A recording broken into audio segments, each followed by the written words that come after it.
I wish everything was transparent. I wish we could all be more transparent. I wish companies would be more transparent about their vulnerabilities. I wish that more companies put their bounty programs publicly, um, so that we would have kind of information parity with the bad guys, if you will.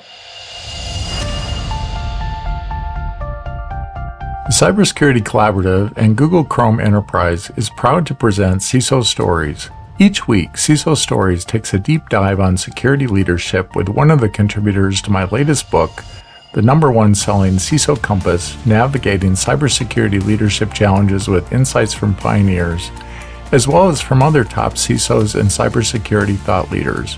Listen to previous CISO Stories episodes at securityweekly.com/CSP. The Cybersecurity Collaborative is a unique membership community enabling cybersecurity leaders to work together in a trusted environment. To learn more, visit securityweekly.com/CSC or visit cyberleadersunite.com. I'm your host, Todd Fitzgerald, and this week we welcome Joe Sullivan, CEO, Ukraine Friends, and former CISO at Uber. It's great to be here today with Joe Sullivan. And before we get started today, Joe, what attracted you to the cybersecurity field? That's a good question. I started doing cybersecurity before we called it cybersecurity back in the 1990s. And I was I guess early in my career with the US government, I was very interested in the internet. If I go back to before I even started prosecuting cases, I was kind of working on policy and different things out in San Francisco. And I actually was the person in my office who requested a direct internet connection and had to jump through a million hoops to get an internet connection directly to my office in a federal building in San Francisco in I think 1995. And then I just started seeing the power of the internet to get things done, to get access to information around the world. And then when I became an assistant U.S. attorney in Las Vegas, I was also, I think, one of the two youngest prosecutors in the office. And they came to me and said, hey, we need to have someone who's the cybercrime prosecutor. You'll get specialized training. And you get an extra computer and all this other stuff. And I said, I really would like to do that. And so, I was a white collar federal prosecutor, and the cybercrime cases were maybe 10, 20% of my caseload there. And I just really enjoyed those cases. I found them fascinating. I found the challenge of trying to look at what was happening on the internet and how it would align with expectations in the world that existed before the internet. And it just really captured my imagination. And so I started telling the agents who brought those cases, bring more, let's do more of these. Word got out, and pretty soon it was a third to half of my caseload. And then at the end of 1999, Robert Mueller, who was the U.S. attorney here in Northern California, he announced that he wanted to create a full-time high-tech unit in Silicon Valley. And so I immediately put my resume together and sent it back up and said I would love to move back to the Bay Area and I would love to be full-time high-tech cybercrime. And I got that opportunity to be a founding member of that team, and it just kind of went from there. Yeah, I remember those days. I remember sending out surveys working for a company in 1995. People wanted to get on the internet, and we were asking them to justify why they needed access to the internet. And I think in the end we just said, well, I think we just need to give it to everybody. Yeah, it was. It's funny. People make fun of me because I still use a Hotmail account, but it's a Microsoft email account, and because I created that account in 1995, I was able to get Joe Sullivan at Hotmail, and I wasn't quick enough when Gmail launched to grab that, so I've just stuck with it, and people laugh at it all the time, but I actually remember that I created that account at a free internet terminal in a Bank of America bank. like it's so weird, right? But it was like that was the only way I was able to get access because I was across the street from my office, and they wouldn't give me direct internet access. And so I remember going across the street to use the internet at the headquarters of Bank of America. Well, if it Pretty makes you funny. feel any better, I still have my same email address for that same reason. Is it's Todd underscore Fitzgerald. So I completely get that. So I want to talk about today. We've had a landmark case with the Uber case. Could you were the former CISO for Uber. Could you walk us through what happened there and there may be some listeners, I don't know who they would be, that may not have heard of that, but walk us through what happened. Well, I don't know how long we have for this podcast because that's, going through what happened in a federal trial took weeks. Sure. So and it's not all resolved yet. And I also have to be careful because I do have an appeal pending on the case, and so the case is still active. Anything I say could be used against me, even now. And so I want to be careful. Um, so the way I've been able to talk about it is to talk about what I saw in the courtroom rather than kind of what I remember, because what happened in the courtroom is public record. I am still under an NDA from my employment time at Uber, and there were also some protective orders around the discovery that I received, and a bunch of other settlements and Sure. things like that. So I have a lot of legal kind of restrictions hanging over me, and little lawyers sitting on my shoulder, watching everything I say. So I have to be careful. But what kind of came out in the trial was that,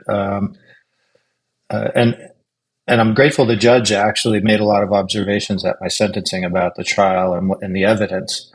And what the judge said was, my team did a really good job doing the investigation.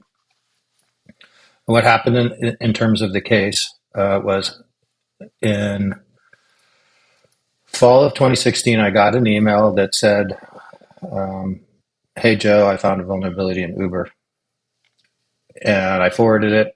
I came in. I think I saw it first thing in the morning. I see the first thing. I think it was first thing in the morning.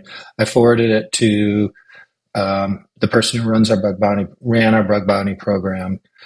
He started engaging with the outsider on email, and he pulled in. Basically, the product security team at Uber back then ran our bug bounty program, and so that team kind of ran with the whole thing. They pulled in the lawyer who was assigned to work with them on those things. They pulled in the communications person who's assigned to work with them on those things, and they started engaging with the outsider. And they told the outsider that the proper way to be bringing something up like this was through our bug bounty program at HackerOne. And so that was kind of the start. Um, the the lawyer who kind of gave the advice testified at trial, and my lawyer summarized it in the closing argument is essentially, he said, if you meet these certain standards, it's not a disclosable situation from like a data breach standpoint. It also came out in the trial that What were those situations? well, one was that we made sure that the data was not out in the wild. Another was that we entered into an NDA/agreement with the outsiders, and I'm blanking on what the third one was at the top of my head, but it was essentially like if we get into contract with them, like as a researcher, and then if we, because one of the questions, like one of the big issues, and I think a very interesting legal issue that I'd always heard one point of view on, which the government took a different point of view on at the trial, was when an outsider accesses your environment, it could be a violation of the law, an unauthorized access to your computer, so to speak. And the way that the bug bounty platforms and companies that run bounty programs have always approached it. And what the lawyer said at trial is that you can give authorization after the fact. And the analogy they made and often make is to situations like trespass. So, if your uncle, if you have a sign that says no trespassing on your property and your uncle comes on the property, you can say, oh, yeah, I didn't give you permission before, but yeah, you're allowed to be here. And they won't get arrested for trespass. And so the concept there was, could you give that access after the access? Could you give the permission after the access? And the jury asked questions about that during their deliberations. And the answer that they got was read the instruction, which says that an unauthorized access happens when the access happens. And so that's a very, I wish we had a clearer answer on that, because, what I know from experience running lots of different bug bounty programs is that most researchers don't join your bug bounty program until they found the first vulnerability. And if they found the first vulnerability by accessing your environment without authorization, then they've basically committed a felony, potentially. Mm-hmm. And so that's a murky area that's kind of lingering after my case. So that was something that came out. My team, in response, ran an attribution exercise, was able to identify the individuals responsible. There were 19, 20-year-old kids, one in the U.S. in Florida, and the other one up over the border in Canada. And the kid from Florida had done most of from my team's assessment, was the person who actually had the technical capability and had done the work to find the access and the vulnerability. And it was the other person who was kind of managing the communication. And so my team got attribution, figured out who they were. And what the judge said at the sentencing, to counter the government had been arguing that the NDA, the agreement with the researchers, hackers, felons, whatever you want to call them, was the government was arguing that the NDA was a cover-up, because that's what Uber had said from day one. The day when they fired me, they claimed that we entered into a cover-up, even though 25 people on the team worked on it, and PR was looped in, and legal was looped in, et cetera. And that and the team followed kind of our data breach response plans and documents and everything like you would hope. So the company had labeled it a cover-up, saying that we had paid money to cover things up. The judge said, no, that's not actually what happened at the sentencing. He said the NDA was part of the attribution effort and not part of a cover-up.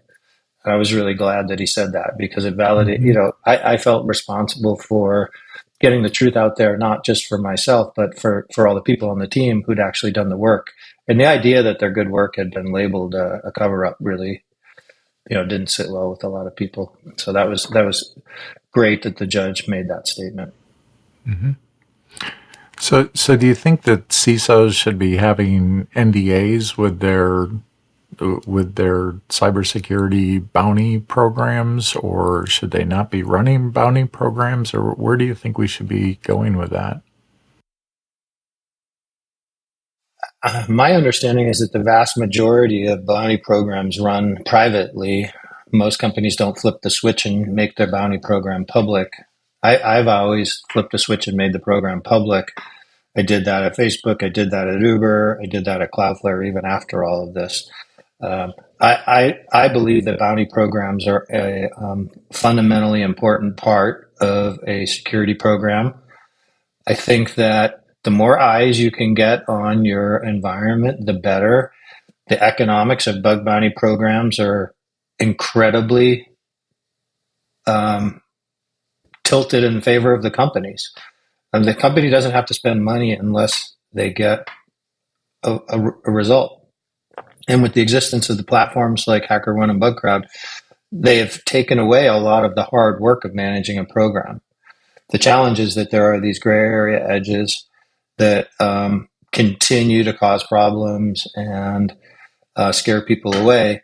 And we need to fix those. I don't think we should be happy with status quo. I think we should be pushing for, I wish everything was transparent. I wish we could all be more transparent. I wish companies would be more transparent about their vulnerabilities. I wish that more companies put their bounty programs publicly, so that we would have kind of information parity with the bad guys, if you will. Mm-hmm. So other people, like you said, were involved in this, in the decisions, and management knew. And so, why were they not charged, or, that the CISO was the one that was charged with the issue? The judge asked that same question at my sentencing. He said on the record, yeah, he even said this before the trial.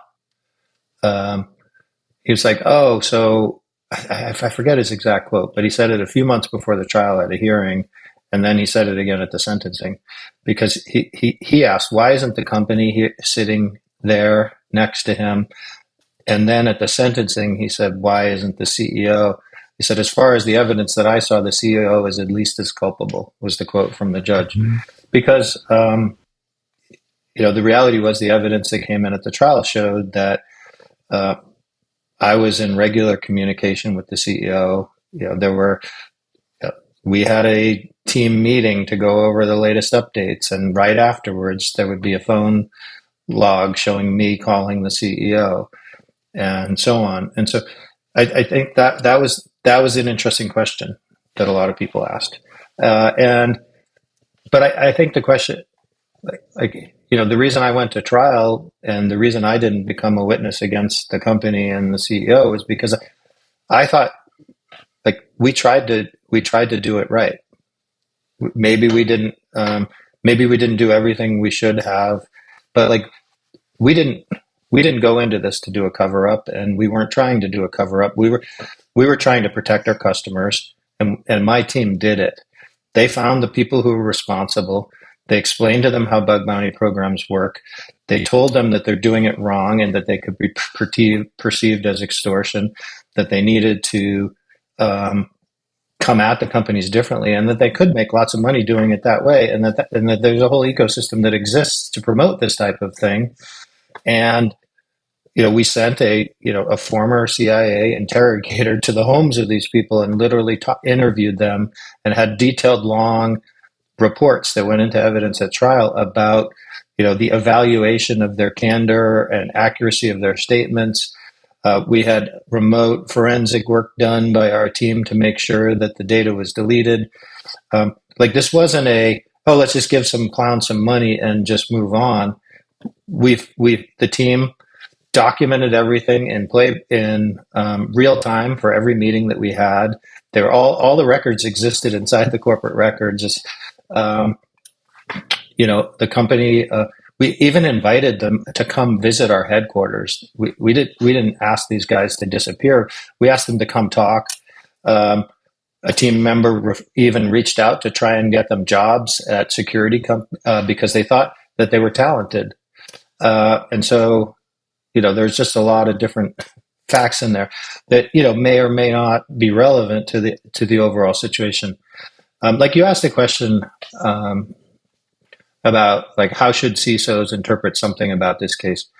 I think that the danger is that this case is really complicated, and it's easy to jump to conclusions about what a CISO should interpret and take away. And it's not that easy, because that's the challenge in security. And it's also the fun part of security, is that every day is new and interesting, challenging in this evolving technical world that is always international and across borders and across all kinds of crazy different laws.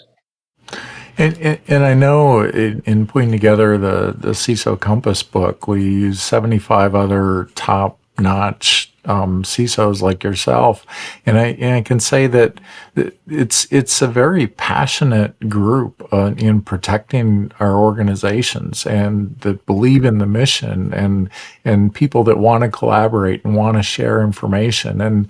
And a lot of the chatter around, after this case was how can we be going after the CISO of the company, and there are people on both sides of that argument, of that discussion.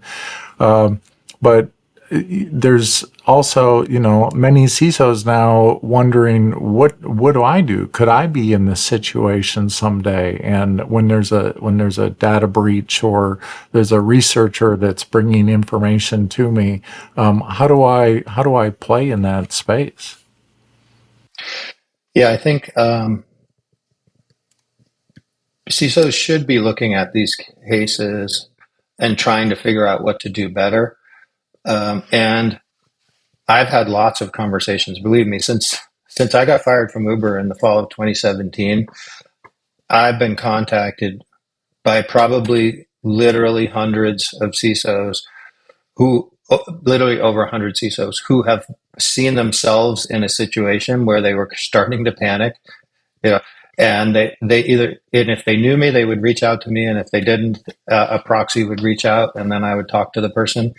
I joke, I've been a therapist for CISOs for the last 5 years, during their most stressful days, and kind of walking through their situations a little bit. And so I've learned about a lot of different data breaches before they hit the news. I learned a lot about a lot of different quote unquote data breaches that never hit the news, as a result of those conversations. And so you're right. CISOs are very worried, and they should be worried, because the expectations in our profession are evolving. They're evolving dramatically. It's like it has become a true C-level position, whether most people in the profession like it or not.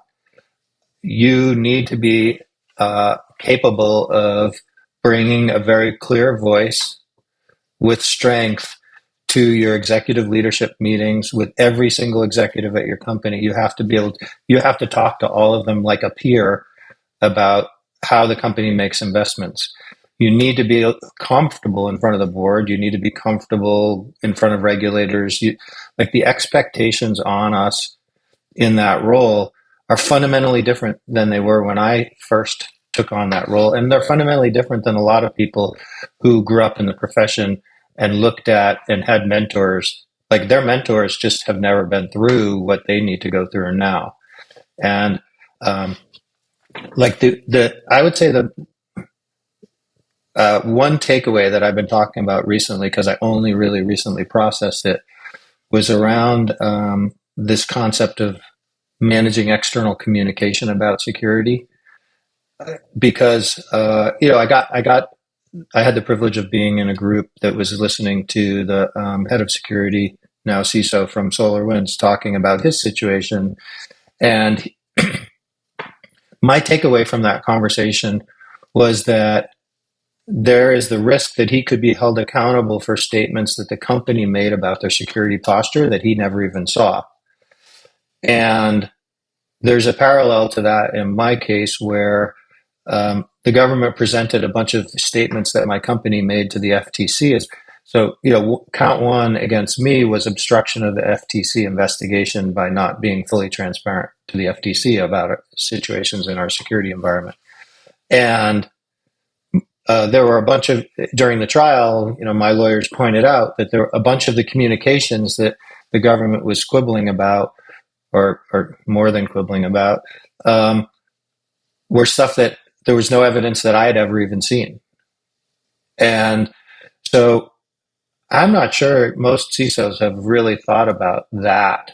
And so, like, when I think about all the different takeaways, that's a really important one. If you're a public company CISO and your company's filing 8Ks or 10Ks or whatever the Ks are that you filed, where you tell the SEC your security situation, or if you're, going through any kind of government investigation, where the FTC or another regulatory body is engaged with your legal team and they're asking lots of questions, like, it's now your job as the CISO to make sure you're in the loop on and reviewing everything the company says about your security posture and making sure you agree with it, and understanding that those are representations to government agencies that you personally could be held accountable for. Well, and this year we have the additional requirements of the FTC around materiality of of incidents and so forth as well, which CISOs, if they're not looking at that, need to be looking at that as Yeah, well. you mean the SEC requirements, which Mm-hmm. I'm not a public company head of security at anymore, and I guess I probably can't ever be again, as long as I have a felony conviction. Um, and so I think that um, people in that role are going to be struggling with like Mm-hmm. what is a material breach. Now, obviously, like what's happening with MGM Caesars right now is Mm-hmm. probably clear. It has a direct impact on the business and customers being able to spend money. That's going to that type of case is going to be easily, oh, that's got to be material because it's actually costing a lot of Right. money. But most of the most of the cases that we deal with, the investigations, I don't, I don't know what, like you could take it. Someone had told me like you should put together a list of like taking it down to the absurd on what could be a material thing. But you could argue that any report that came in through a bug bounty program that found an RCE is material, right? Mm-hmm. Because even if that researcher didn't exploit the remote code, I mean, didn't exploit the RCE. Someone else could have before, and maybe you don't have the logs to like. A lot of companies, when they do bug bounty programs, and when they get a report from a researcher, they just fix it and move on. And the question is now, do they have to go do forensics to see if it was exploited in the past? If you don't have logs, do you, like do you say, oh, we have no evidence of it being material, or like to me that whole area has always been problematic. The old like I've seen too many companies and too many people cynically say, oh, we'll just not have if we don't have logs, it can't be a we can't find Mm-hmm. out that they got access to our production environment. Like that's the Yeah. wrong mentality. And Yeah. so there's a lot to dig into here I agree. that is yet to be determined. Do you think that CISOs should be retaining their own legal counsel? I think the answer has to be yes to that. And I've actually talked to some CISOs. I mean, I've talked to a lot of CISOs about this specific topic. The the question is when and how do you bring up that topic with your company? And some leading CISOs are actually bringing it up with their company now in advance of any incident situation. Having like I was very surprised to learn after I was outside of Uber, after I was fired, I didn't have independent representation, but I subsequently learned from some of the other executives at the company that they were operating in their role with independent counsel. I've talked to some CFOs of other companies who've told me that a lot of CFOs have independent representation. I don't know if that's true or not, but like if you think about parallels to CISOs now being responsible for a lot more in the eyes of regulators, it's not too different from what CFOs have been dealing with ever since Sarbanes-Oxley. They sign on the line on those financials, even though they personally haven't reviewed every single number that goes through because they just physically couldn't. And so they're always the CFO community, I think, is a little bit ahead of us in And, the and that risk. makes and that makes sense. I mean, with the CFO community being around, 100 years, and CISOs really the last 30, really, in terms of maturity for that. So, what would you have done? What would you have done differently after going through this experience today as a CISO? Well, there are there are lots of things. Um, I wouldn't change how the team did the investigation. Even the current CEO of Uber, when he was testifying, said it was the right thing to do to pay the researchers slash hackers slash felons. Um, so, like in terms of the investigative side of it, I had confidence in my team, and they did a really good job, and I'm proud of them to this day. Um, but when I think about how, like, what little things could have changed the trajectory of this kind of spinning out of control? Um, One thing that kind of came out of a brainstorming session with some other security leaders was simply this: if I had made sure that the legal team had consulted with outside counsel, um, or if my team had brought in an outside IR firm, uh, anything like that that could have given kind of like a third party validation of the approach would have, it's really easy for the company when they want to throw the old regime under the bus to label them and then and define the way the world perceives a situation if it's just happened inside a company, because everybody is open to the impression that people inside companies, especially tech companies, will kind of be YOLO and just do whatever they want. But if there had been a single third party in the loop validating, I think the whole thing would have.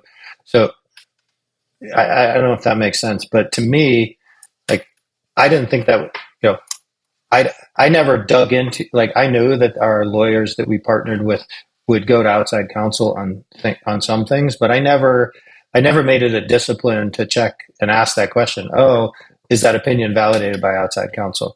Um, I've actually seen and heard CEOs do that with their general counsels since then, and so kind of any kind of third party validation would have been a real help in changing perception of the situation. So that's one example of something.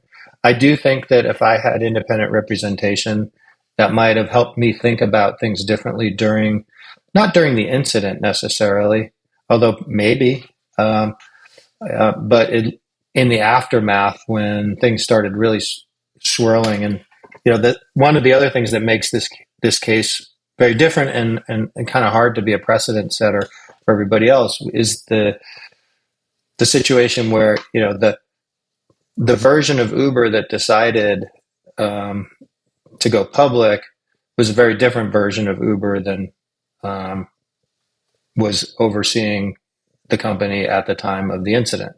Because the incident happened in fall of 2016, and it was within a few weeks after that when President Trump was elected, and the company got in a lot of heat over the prior CEO agreeing to be part of some transition. And then there was just the CEO ended up being on the hot seat for a bunch of other different things related to culture inside the company and specific incidents. And the board forced that CEO out in the spring of 2017. Those of us who reported to him, we were essentially co-CEOs of the company for a few months. So I was part of a group of people who called ourselves co-CEOs, and we ran the company for a few months. And then we helped the board hire a new CEO. The new CEO hired a new general counsel. And then the board, the new CEO and the new general counsel decided, well, since we're kind of throwing everything else from the past under the bus, let's throw this under the bus too. I'm speculating on that there. Like I can't talk to their approach on this, obviously, but that's the way some people perceived it as.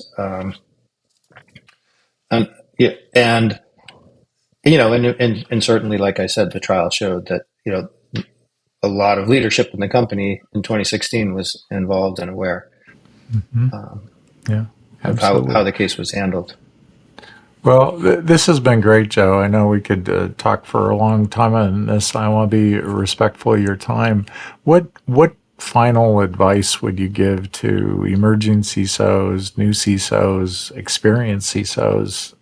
As they're trying to manage their risk and liability within their organizations.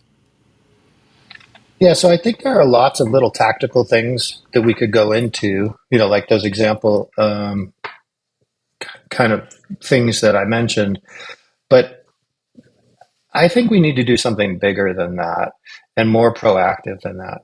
Um, you know, I know, and those CISOs know how limited our resources are inside our company, how limited our remit is, or exactly what our remit is, and what we're allowed to do, and what we can actually control about what the company says about a situation.